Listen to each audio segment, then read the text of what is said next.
ইয়া আইয়ুহাল্লাযীনা আমানু ইত্তাকুল্লাহ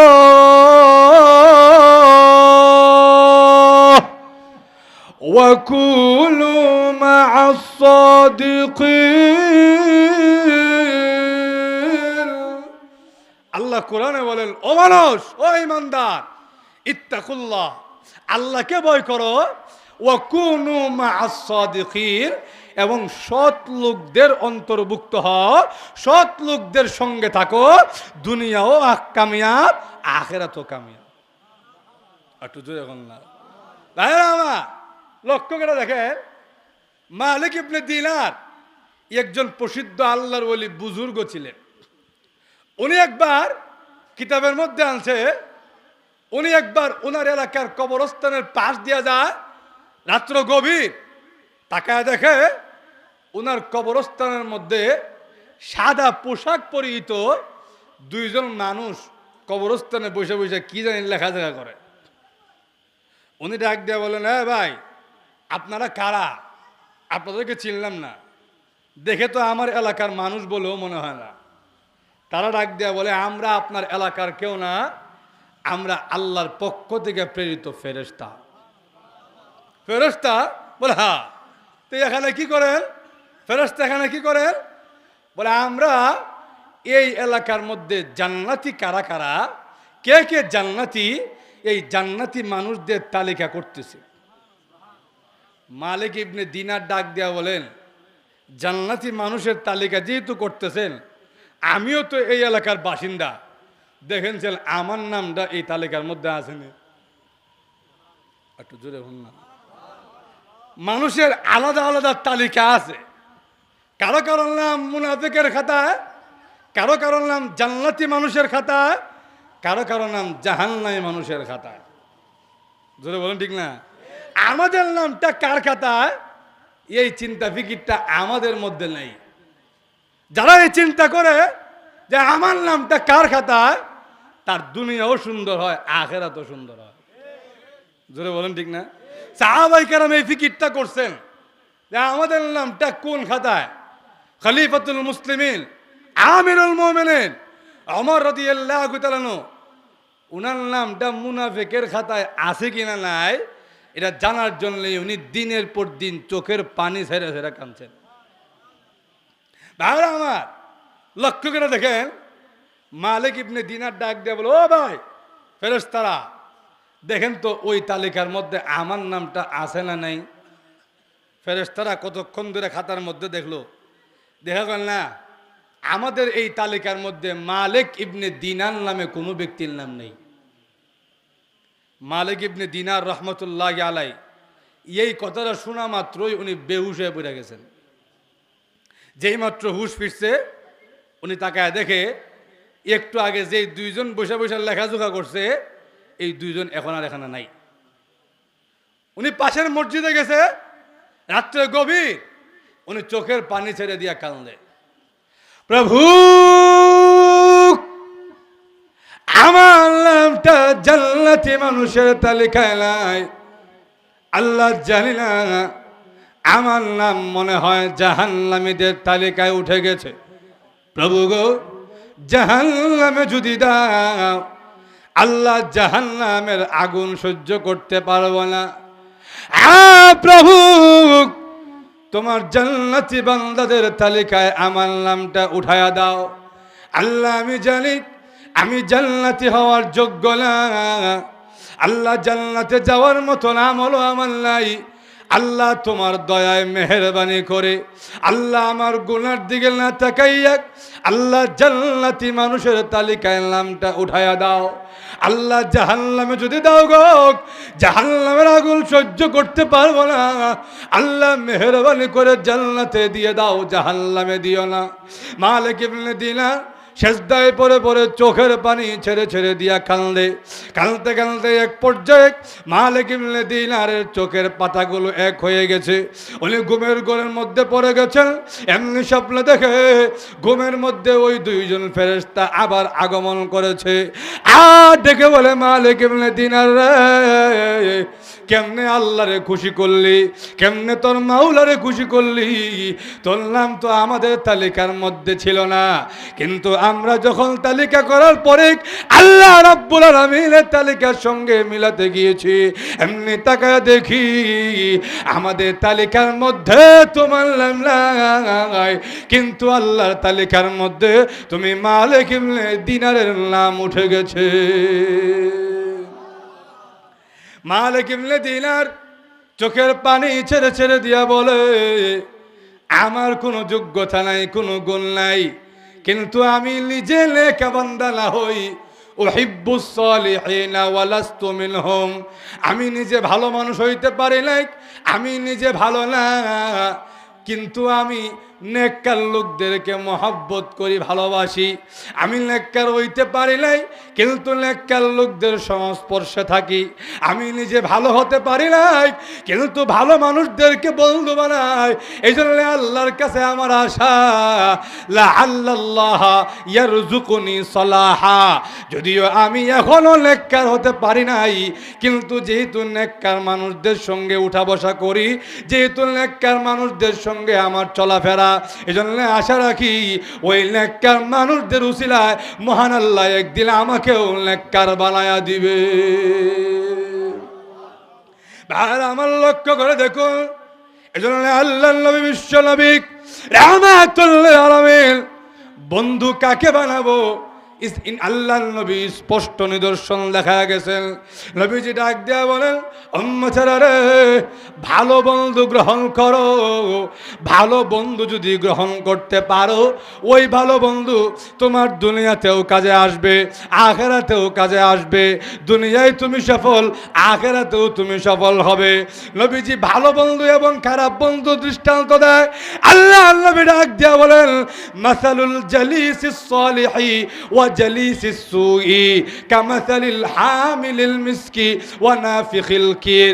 আল্লাহর নবী বলেন, ভালো বন্ধু দৃষ্টান্ত কেমন হবে শোনো, খারাপ বন্ধু দৃষ্টান্ত কেমন হবে শোনো।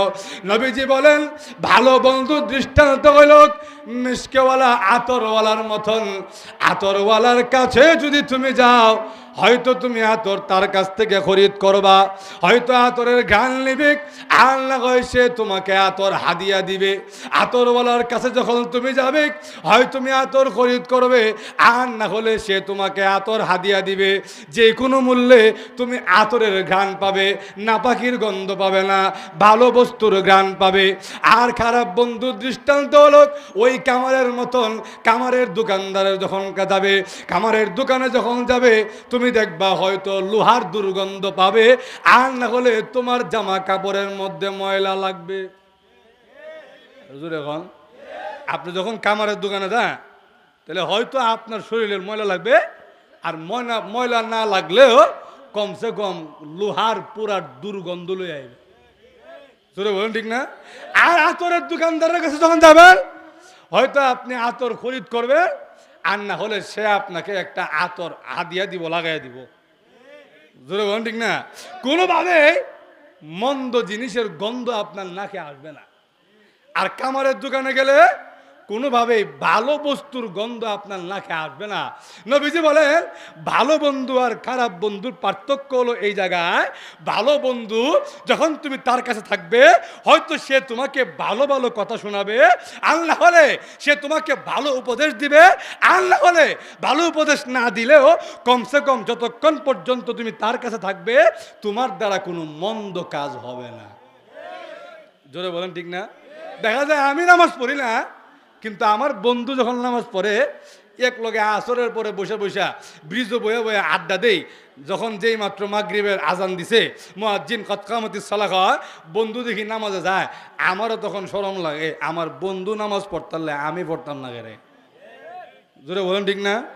আর যদি আমি নামাজ পড়ি, ঠিক আছে, আমার দোস্ত একটা বানাইছি, এরা 1 নম্বরের গাঁজা খোর, আমার দুস্থ একটা বানাইছি, জীবনে মসজিদের বারান্দায় গিয়া ফাউ দিছে না। দেখবেন আস্তে আস্তে আপনার ভিতর থেকেও নামাজের খাসলত, নামাজের অভ্যাস দূর হয়ে যাবে। একটু জোরে এখন না, আস্তে কথা বল, লক্ষ্য করে দেখেন, অসুবিধা হচ্ছে না তো আপনাদের? ভাইরা আমার, এই জন্যে মনোযোগ দিয়ে শুনবেন। এটা আমাদের সমাজে বর্তমানে একটা রোগ হয়ে গেছে। কি রোগ হয়েছে বলবো? আমাদের সমাজে রোগ হয়ে গেছে, আমরা ভালো মানুষকে নিজের বন্ধু বানাইতে চাই না। জোরে বলেন ঠিক না? ভালো মানুষের সঙ্গে থাকতে চাই না। দেখবেন যে মানুষটার সম্পদ নাই, যে মানুষটা গরিব, এই মানুষটার বন্ধুও নাই। যেই মানুষটা দেখতে কালো, ওই মানুষটার বন্ধুও নাই। যেই মানুষটার সমাজে প্রভাব প্রতিপত্তি নাই, ওই মানুষটার বন্ধুও নাই। আর যেই মানুষটার সমাজে প্রভাব প্রতিপত্তি আছে, যেই মানুষটার সমাজে চেয়ার পদ পদবি আছে, যেই মানুষটার সম্পদ মাল আছে, দেখবেন ওই বেড়ার বন্ধুর কোনো অভাব নেই। আরো জোরে এখন না, মনে রাখবেন, আল্লাহ রাব্বুল আলামিন কখনো কোনো মানুষের চামড়ার দিকে তাকায় না। আল্লাহ রাব্বুল আলামিন কখনো কোনো মানুষের ধন সম্পদের দিকে তাকায় না। আল্লাহ কখনো কারো চেয়ার পদ পদবীর দিকে তাকায় না। আল্লাহ মানুষের অন্তরটা দেখেন। আরো জোরে বল না, অন্তর যার যত বেশি পরিষ্কার হবে, আল্লাহর কাছে ওই লোকটার ইজ্জত তত বেশি হবে। আর না হলে লুকমান হাকিমের এত ইজ্জত আল্লাহর কাছে হইতো না। আমার মাত বুঝেন তো আপনারা? লুকমান হাকিমের নাম শুনছেন? উনি দেখতে সুন্দর ছিলেন না। সুন্দর ছিলেন না যে খালি এমন না, তাফসিরে মাআরিফুল কোরআনের মধ্যে আনছে, আল্লামা মুফতি শফি রহমতুল্লাহ উল্লেখ করছেন, লুকমান হাকিম কোনো দিক দিয়ে দেখতে সুন্দর ছিলেন না। আমাদের সমাজে দেখবেন একটা মানুষ কালা হইতে পারে, কিন্তু দেখবেন তার চামড়ার চেহারার ডগ বালা। আরো ধরে বলেন না, দেখতে কালা কিন্তু দেখবেন চেহারার ডগ সুন্দর। আবার দেখতেও কালা, চেহারার ডগও ভালো না, দেখবেন বেটার বডি বাড়ি বড় সুন্দর। ধরে বলেন ঠিক না? আবার মানলাম দেখতেও কালা, চেহারার ডগও ভালো না, বডি বাড়িও ভালো না, দেখবেন বেটা বড় মন্ত্রণালয়ের সচিব হয়ে বই রয়েছে। ধরে বলেন ঠিক না? কোনো না কোনো দিক দিয়া বেটার একটা কোয়ালিটি থাকে। লুকমান হাকিম এমন ব্যক্তি ছিলেন যার দুনিয়াতে কোনো দিক দিয়ে কোয়ালিটি নেই। তাফসিরে মাআরিফুল কোরআনের মধ্যে আছে, উনি দেখতে ছিলেন কালো। খালি কালো ছিলেন এমন না, আফ্রিকান ছিলেন। একটু জোরে বল না, আবিসিনীয় কৃতদাস ছিলেন, গোলাম ছিলেন, আবার বেটে ছিলেন, খাটো মানুষ ছিলেন। আবার খালি খাটো যে এমন না, ওনার পেট বড় ছিল। পেট বড় যে এমন না, আমার কথা না, তাফসির খুললে পাইবেন, ওনার নাক চেপডা আছে। শুধু নাক চেপডা এমন না, ওনার পায়ের আঙ্গুলগুলো এমন ফাড়া ফাড়া আছে। আমার আব্বাজান রহমতুল্লাহ বলতেন রেল লাইনের মতো ফাড়া। যেটা বলেন ঠিক না? বলেন তো দেখি, দুনিয়াবি কোন সৌন্দর্য এই লোকের মধ্যে আছে? আচ্ছা মানলাম সৌন্দর্য নাই, বেটা তো টাকা পয়সা বলা হইতো না। লুকমান হাকিম জঙ্গলে কাঠ কাটার কাজ করতেন, কোনো দাম নাই। জঙ্গলের কাঠ কেটে আইন না বাজারে বিক্রি কইরা টাকা পয়সা পাইতেন, এটা দিয়ে সংসার চালাইতেন, কোনো দাম নাই। কিন্তু এই লুকমান হাকিমকে আল্লাহ রাব্বুল আলামিন এত ইজ্জত, এত সম্মান দিয়েছেন, পবিত্র কোরআনের মধ্যে লুকমান হাকিমের নামে সূরার নাম রেখে দিয়েছেন। শুধু তাই নয়, লুকমান হাকিম তার সন্তানকে কিছু নসিহত করছিলেন। বাপে ছেলেরা নসিহত করে না? একটু জোরে হল না, আমরা সমাজে তো উঠতে গেছে গা। এখন আর বাপে ছেলেরা নসিহত করে না, ছেলে বাপের নসিহত করে। জোরে বলেন ঠিক না? যদি বাপে গিয়া কয় লেখাপড়া করস না, জীবনে করবি কিতা, হে উঠটা কয় আমনে লেখাপড়া করে কিতা করছুন। একটু জোরে হল না। আমার লুকমান হাকিম দেখতে কালো ছিলেন, আবিসিনীয় কৃতদাস ছিলেন, গোলাম ছিলেন। ওনার দুনিয়ার কোনো পদমর্যাদা নাই, দুনিয়ার কোনো বংশ মর্যাদা নাই। লুকমান হাকিম দেখতে সুন্দর, কিন্তু আল্লাহ রাব্বুল আলামিন চামড়ার দিকে তাকান না। আল্লাহ মানুষের দৈহিক গঠন দেখেন না, আল্লাহ রাব্বুল আলামিন মানুষের পদমর্যাদা দেখেন না। আল্লাহ রাব্বুল আলামিন লুকমানে হাকিমকে এত ইজ্জত দিয়েছেন, লুকমানে হাকিমের নামে সূরার নাম রেখে দিয়েছেন। শুধু সূরার নাম রেখেছেন এমন না, লুকমানে হাকিম তার সন্তানকে কিছু নসিহত করেছিলেন, কিছু ওয়াজ করেছিলেন, কিছু উপদেশ দিয়েছিলেন।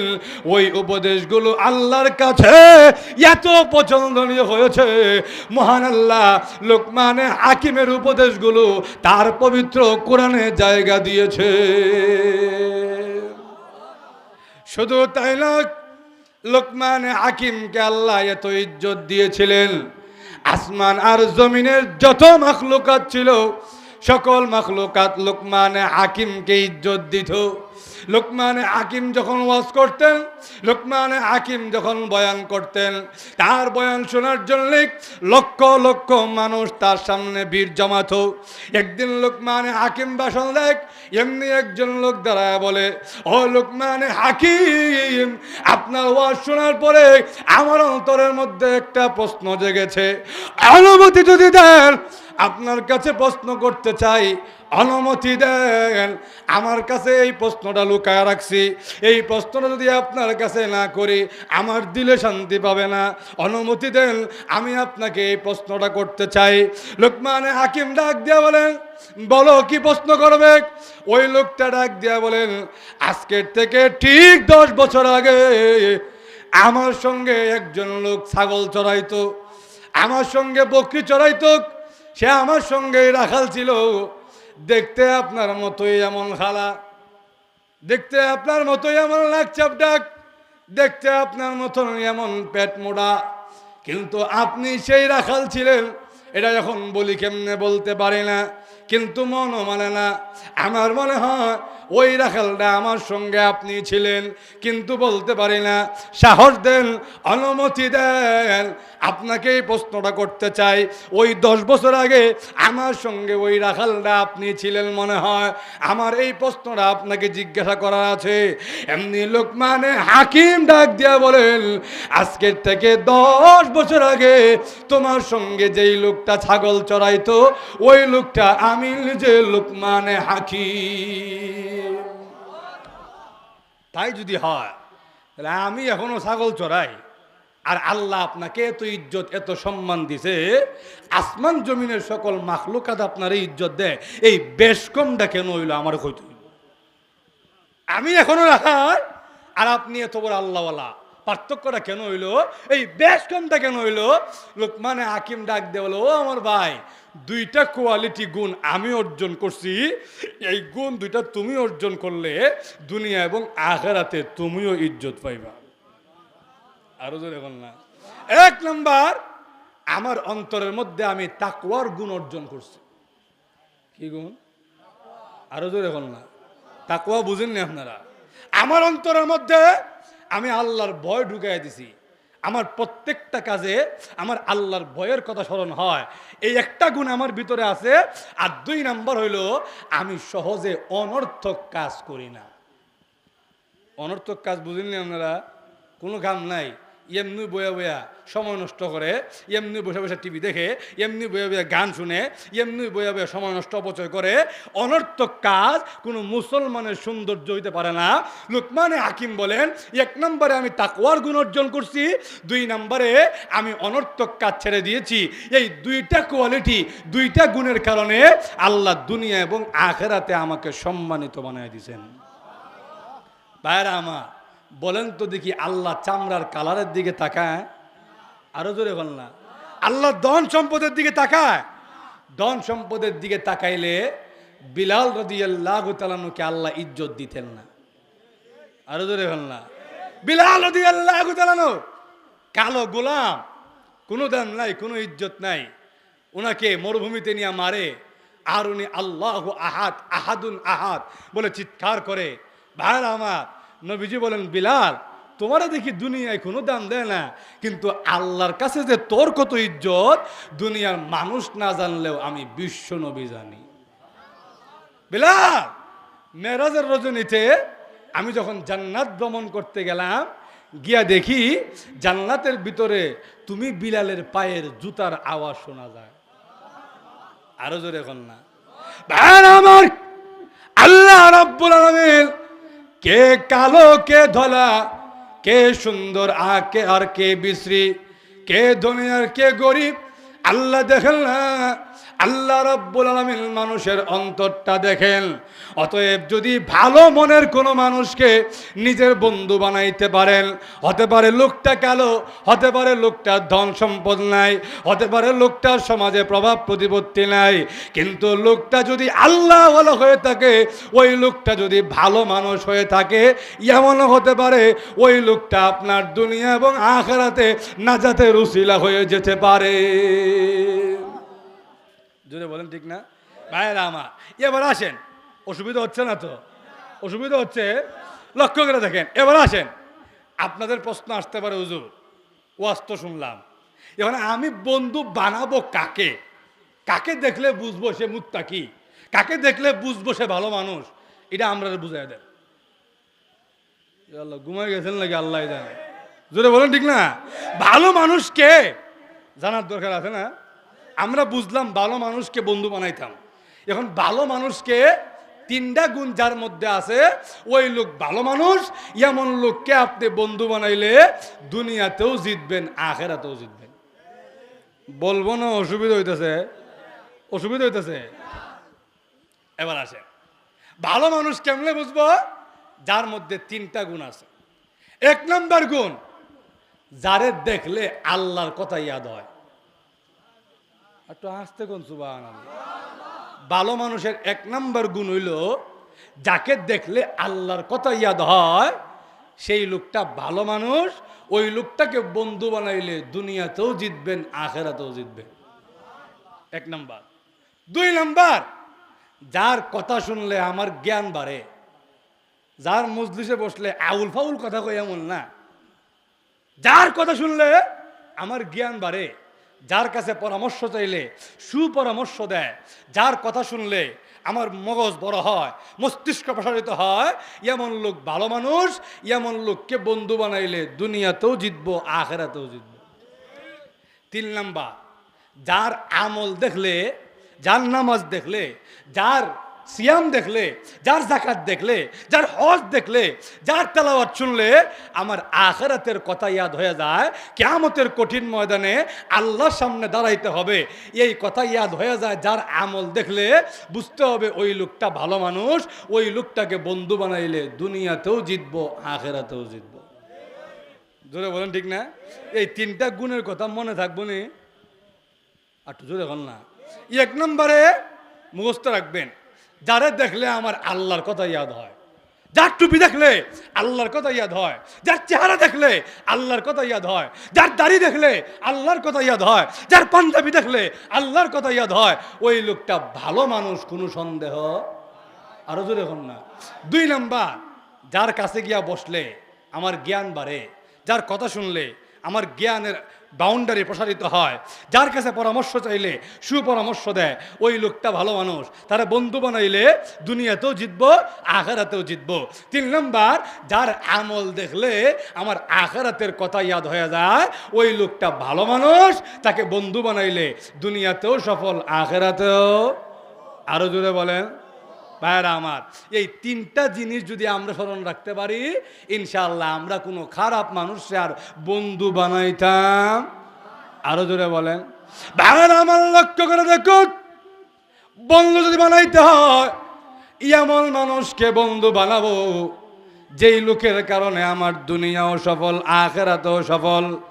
যুবক ভাইরা মনোযোগ দিয়ে শুনেন, বন্ধু যদি গ্রহণ করতে হয়, হযরত আবু বকর সিদ্দিক রাদিয়াল্লাহু তাআলার মতন বন্ধু বানান। আবু বকর সিদ্দিক রাদিয়াল্লাহু তাআলা আল্লাহর নবীর এমন বন্ধু ছিলেন, সকলে যখন নবীজিকে ছেড়ে দিয়েছে, ওই সময় আবু বকর সিদ্দিক নবীজিকে এক মুহূর্তের জন্য ছাড়েন নাই। আরো জোরে এখন না। নবীজি বলছেন যে আমি নিজেকে সবচাইতে বেশি নিরাপদ মনে করি যার কাছে, ওই লোকটার নাম হলো আবু বকর সিদ্দিক। আরো জোরে এখন না। আমাদের বন্ধু হইতে হবে এমন, যেই বন্ধুর কাছে গেলে আমার নিজেকে সবচাইতে বেশি নিরাপদ মনে হয়। আরো জোরে এখন না।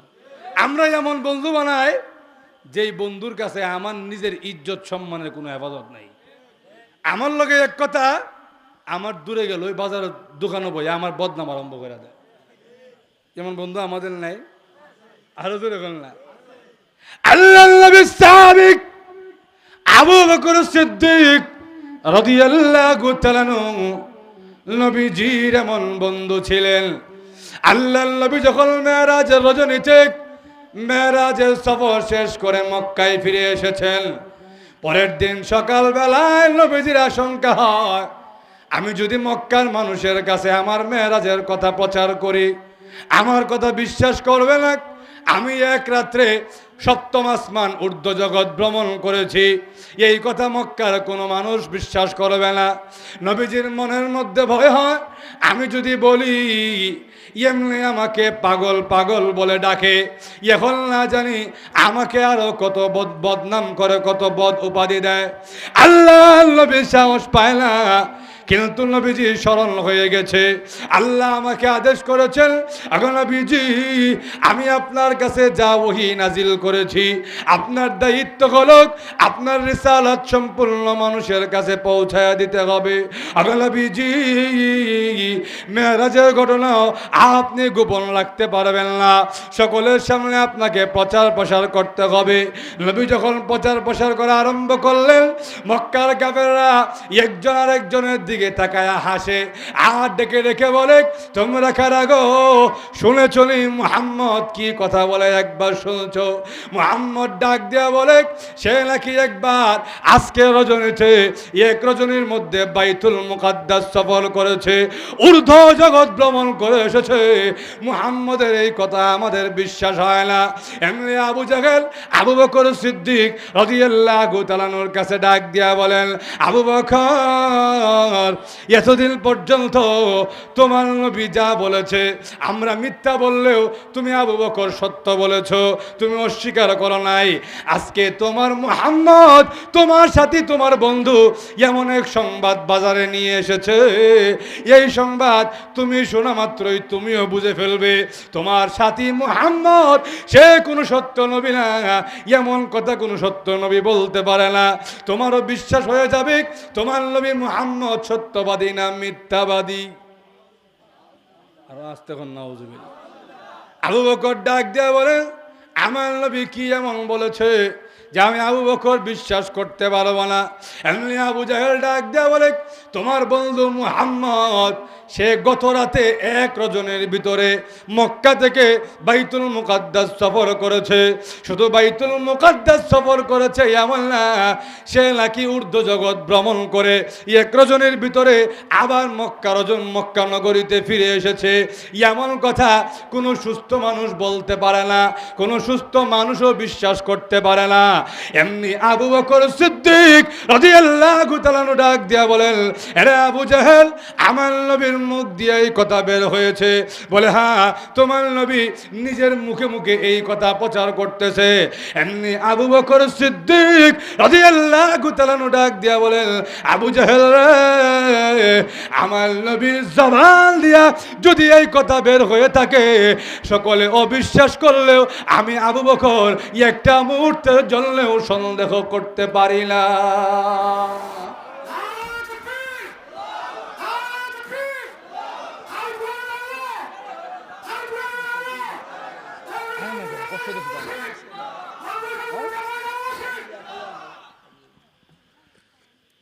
ভাই আমার, এটার নাম হলো আসল বন্ধু। একটু জোরে বল না। মক্কা সবাই কইতেছে আসলে ওই যুগে, বলেন তো দেখি, ওই যুগে বাইতুল মুকাদ্দাস যাইতে গেলে কমসে কম 1 থেকে 1.5 মাসের সফর। সেখানে নবীজি বলতেছে আমি এক রজনীতে গেছি, শুধু বাইতুল মুকাদ্দাস গেছি এমন না, ঊর্ধ্ব জগৎ ভ্রমণ কইরা আবার রাত্রের মধ্যেই মক্কা নগরী ফিরাইছি। সাধারণ মানুষ বিশ্বাস করে না, আর মক্কার কাফেররা বগল দাবা আর আজকে পাইছি, আজকে মুহাম্মদের সঙ্গীরাও বিশ্বাস করবে না। এমন সময় আবু বকর সিদ্দিক রাদিয়াল্লাহু তাআলা ডাক দিয়ে বলেন, نحمده ونستعينه ونستغفره ونؤمن به ونتوكل عليه ونعوذ بالله من شرور أنفسنا ومن سيئات أعمالنا من يهده الله فلا مضل له ومن يضلله فلا هادي له وأشهد أن لا إله إلا الله وحده لا شريك له ونشهد أن سيدنا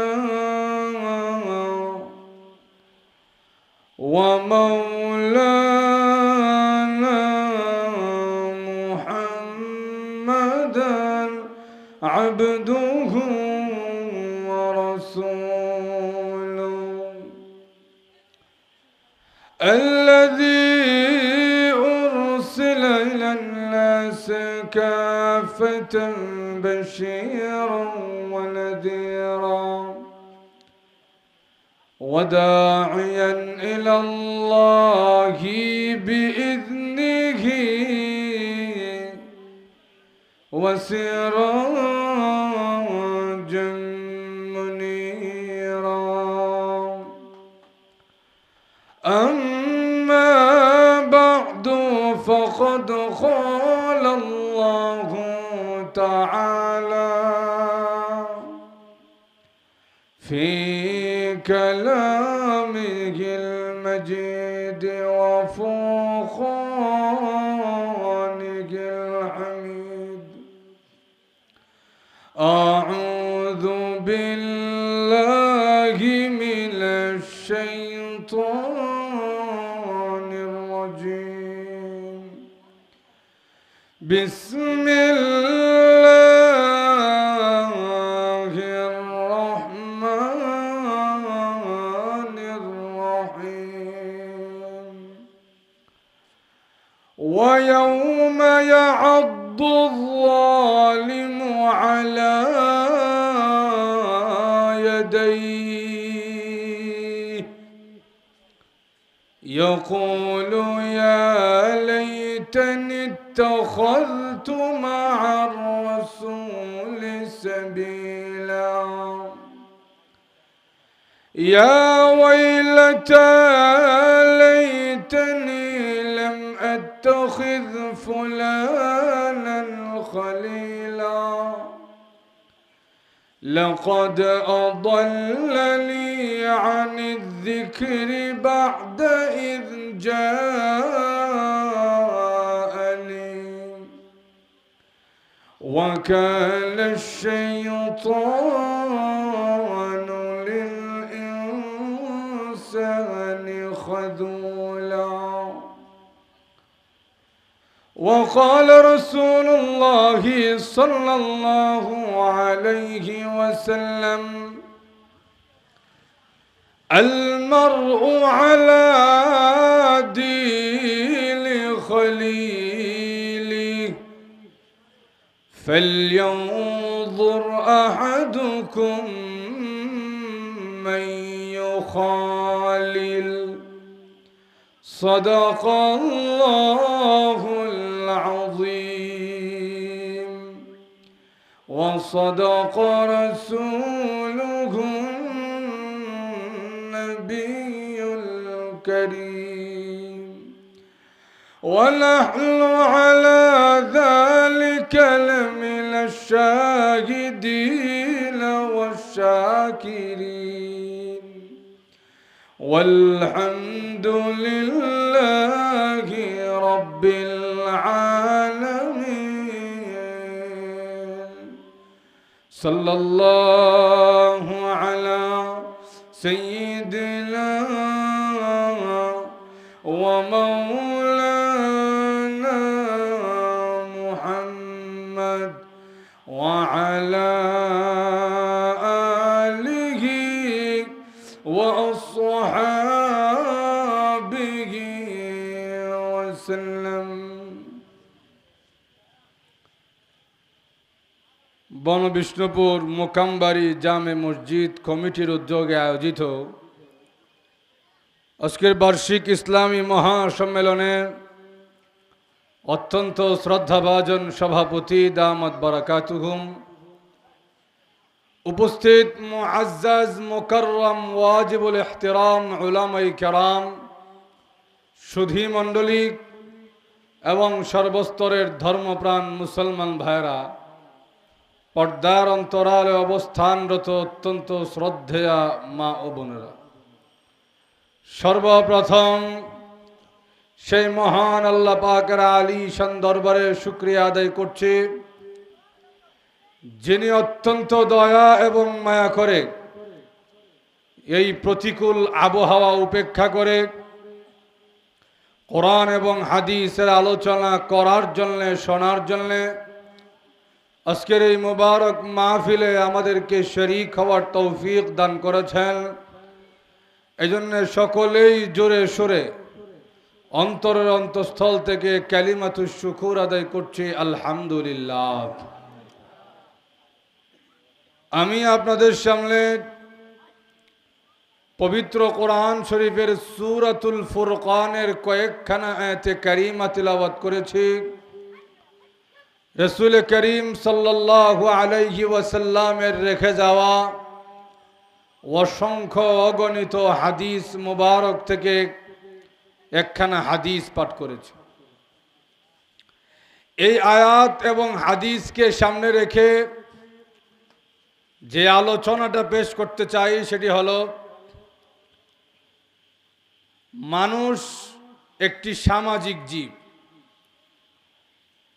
মানুষ সামাজিকভাবে জীবন যাপন করে। সমাজে চলতে গিয়ে অনেক সময় বিভিন্ন মানুষকে সঙ্গী বানাইতে হয়। বিভিন্ন মানুষের সঙ্গে আমাদের লেনদেন হয়। বিভিন্ন মানুষকে আমাদের বন্ধুরূপে গ্রহণ করতে হয়। আমরা যে আমাদের বন্ধু বানাই, এই বন্ধু দুই প্রকার। এক প্রকারের বন্ধু হইল ভালো বন্ধু, আরেক প্রকারের বন্ধু হইল মন্দ বন্ধু। ভালো বন্ধু হলে লাভ কি, আর খারাপ বন্ধু হলে ক্ষতি কি, এটাই হলো আজকে আমার আলোচ্য বিষয়। এবং এই দুটা বিষয় কোরআন এবং হাদিসের মধ্যে সুস্পষ্টভাবে উল্লেখ করা আছে। কোন মানুষের বন্ধু যদি ভালো বন্ধু হয়, দুনিয়া এবং আখিরাতে তার ফায়দা কি, আর কোন মানুষের বন্ধু, কোন মানুষের সঙ্গী যদি খারাপ হয়, তাহলে দুনিয়া এবং আখিরাতে তার ক্ষতি কি, এই দুটা বিষয়ই কোরআন এবং হাদিসের মধ্যে আছে না নাই? আমি আপনাদের সামনে যে আয়াতখানা তেলাওয়াত করেছি, এই দুইখানা আয়াতের মধ্যে মহান আল্লাহ রাব্বুল আলামিন একজন মানুষের আখিরাতের পরিণামের কথা তুলে ধরছে, যেই মানুষটার দুনিয়াবি বন্ধু ছিল খারাপ বন্ধু। আমার আয়াতের আলোচনা বুঝতে গেলে আগে আয়াতের শানে নুজুলটা জানা দরকার। এই আয়াতটা আল্লাহ কেন নাজিল করলেন, কাকে উদ্দেশ্য করে এই আয়াত নাজিল করলেন, এটা আগে বুঝতে হবে। লক্ষ্য করে দেখেন, মক্কা একজন ধনাঢ্য ব্যবসায়ী ছিল। তার নাম হলো উকবা ইবনে আবি মুঈত, সংক্ষেপে মনে রাখতে পারেন উকবা। সে কিছুদিন পর পরে বাহিরে যাইতো, সফর করত ব্যবসায়িক কাজে। বাহিরে যখন যাইতো, মাস দুয়েক, মাস তিনেক পরে যখন ব্যবসায়িক সফর শেষ করে আবার বাড়িতে আসতো, তার নিয়ম ছিল বাড়িতে যখনই আসতো এলাকার গণ্যমান্য মুরব্বীদেরকে দাওয়াত দিয়া বাড়িতে না খাওয়াইতো। আমাদের সমাজেও দেখবেন এই রেওয়াজ, এই প্রথা চালু আছে। অনেক প্রবাসীরা দীর্ঘদিন দেশে না থাকলে 10 বছর 15 বছর পরে বাড়িতে আসলে দেখবেন বাড়িতে বড় গরু জবাই কইরা অনুষ্ঠান করে সবার দাওয়াত দেখা হয়। আমার মা বুঝেন কিনা আল্লাহ জানে। তো কিছু আনা তো কইবে, জোরে বলেন ঠিক না? উকবা ইবনে আবি মুঈতের একটা অভ্যাস ছিল, সে যখনই ব্যবসায়িক কাজ শেষ করে বাড়িতে আসতো এলাকার গণ্যমান্য ব্যক্তিদেরকে দাওয়াত দিয়ে না খাওয়াইতো। একবার সফর শেষ করে আসার পরে তার বংশের কুরাইশ বংশের গণ্যমান্য সবাইরে দাওয়াত দিছে। দাওয়াত দিতে দিতে এক পর্যায়ে গিয়া আমাদের নবী মুহাম্মদুর রাসূলুল্লাহ সাল্লাল্লাহু আলাইহি ওয়াসাল্লাম নবীজিকেও দাওয়াত দিছে। সব গেছে ওনার বাড়িতে খানা খাইতো, রসুলও গেছেন। যখন খানা দিছে সবার সামনে, সব খানা আরম্ভ করছে, কিন্তু নবীজি খানার মধ্যে হাত দেন না, খাইয়ে বই দিছে। উকবা ইবনে আবি মুঈত লজ্জা পেয়ে গেছে, সব খায়, কিন্তু বিশ্ব নবী মুহাম্মদুর রাসূলুল্লাহ সাল্লাল্লাহু আলাইহি ওয়াসাল্লাম খায় না। উনি যদি আমার খানার প্রতি অসন্তুষ্টি প্রকাশ করে, উনি যদি আমার খানা গ্রহণ না করে, তে সমাজে আমি বেইজ্জতি হব। গিয়া জিজ্ঞেস করলেন মুহাম্মদ সাল্লাল্লাহু আলাইহি ওয়াসাল্লাম, সব খাইতেছে, আপনি আমার খানার মধ্যে হাত দেন না কেন? নবীজি ডাক দিয়ে বলে, উকবা, আমি তোমার খানা গ্রহণ করতে পারবো না। বলে, কেন পারবেন না? রাসূল সাল্লাল্লাহু আলাইহি ওয়াসাল্লাম ডাক দিয়া বলেন, যতক্ষণ না পর্যন্ত তুমি কালিমা পড়ে মুসলমান না হবে, অতক্ষণ পর্যন্ত আমি কোনো কাফেরের খানা গ্রহণ করতে পারি। আরো জোরে বলেন।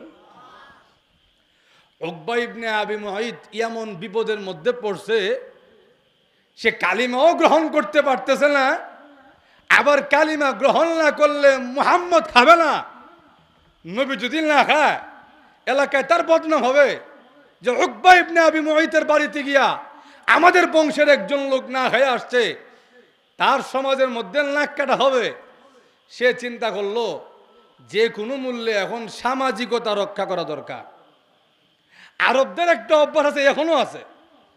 আরবদের অভ্যাস হইল, যা আবার হবে, এখন সামাজিকতা রক্ষা করো। মানুষকে বড় ডরায়, এমনকি আল্লাহর চাইতেও মানুষের কাছে ইজ্জত সম্মান হারানির ডরে বেশি ডরায়। আপনাদের বিশ্বাস হয় না? নবীজির চাচা, আপন চাচা আবু তালেব মরণের সময় যখন আসছে, নবীজি ওনার মাথার কাছে বসে বলে, অগো চাচা, জীবন ভর আমারে কত সাহায্য করলেন, কত সহযোগিতা করলেন, এখন আপনি কালিমা না পরে মারা যাবেন, আর কিয়ামতের কঠিন ময়দানে আল্লাহর আদালতে আপনাকে জাহান্নামের কাঠগড়ায় দাঁড় করানো হবে। চাচা, আমি বাতিজা হইয়া সহ্য করতে পারবো না, দোহাই লাগে আপনি কালিমাটা পড়েন, আপনি যে মুসলমান হয়েছেন কারো কাছে বলবো না। আবু তালেব মাথা নাড়া জানায়, ভাতিজা, সারা জীবন মানলাম বাপদাদার ধর্ম, এখন মরণের সময় ভাতিজার ধর্ম গ্রহণ করতে পারি না, মানুষে মন্দ হইব।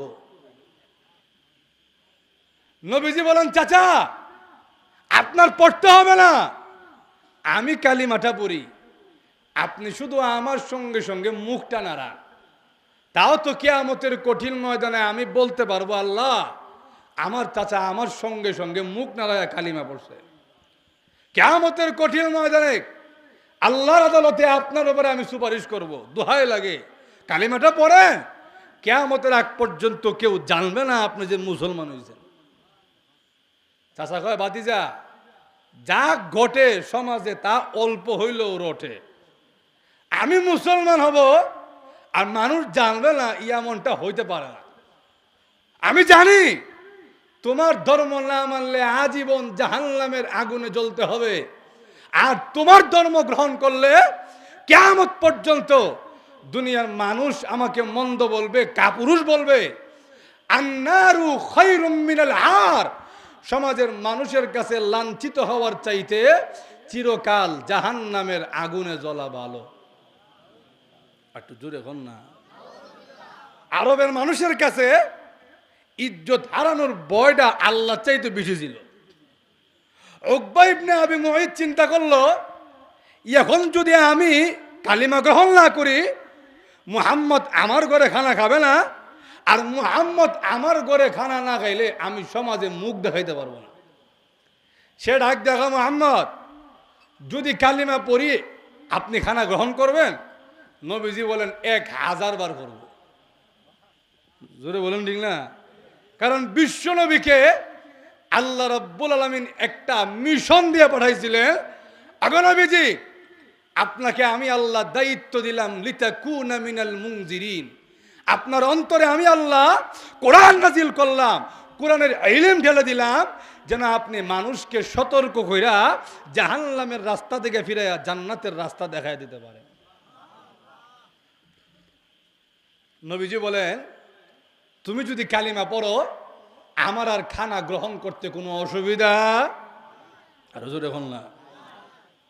উকবা ইবনে আবি মুঈত বলেন, যান, যদি আমি কালিমা গ্রহণ করলে আপনি খানা গ্রহণ করেন, এই মুহূর্তে আমি সাক্ষ্য দিলাম লা ইলাহা ইল্লাল্লাহ মুহাম্মাদুর রাসূলুল্লাহ, আপনি খানা খান। যেই মাত্র উকবা কালিমা গ্রহণ করে নিয়েছে, নবীজিও আনন্দের সঙ্গে খানা গ্রহণ করছে। সে যে কালিমা গ্রহণ করছে, ওই মজলিসে, ওই মজমায়, ওই দাওয়াতের মজলিসে তার একজন ঘনিষ্ঠ দুস্থ বন্ধু ছিল, তার নাম হলো উবাই ইবনে খালফ। এই উবাই ইবনে খালফ এই দৃশ্য দেখছে যে আমার বন্ধু কালিমা পড়ে মুসলমান হয়েছে। উবাই ইবনে খালফ ছিল ইসলামের ঘোর শত্রু, চিরশত্রু, আল্লাহ এবং তার রসুলের দুশমন। উবাই ইবনে খালফ বাড়ির থেকে বের হয়ে কয়, উকবা এদিকে আয়। গেছে, ডাক দিয়ে আসবাতা, তুই কি তোর বাপ দাদা ধর্ম ছেড়ে দিছ? তোর আব্বা যে ধর্ম মানত, তোর দাদা যে ধর্ম মানত, তুই কি সেই ধর্ম ছাইরা তুই মুহাম্মদের ধর্ম গ্রহণ করছ? উকবা ডাক দেখা, আরে আমি তো উপরে উপরে কালিমা আনছি, ভিতরে ভিতরে আমি তোমরা লোক হয়ে আছি।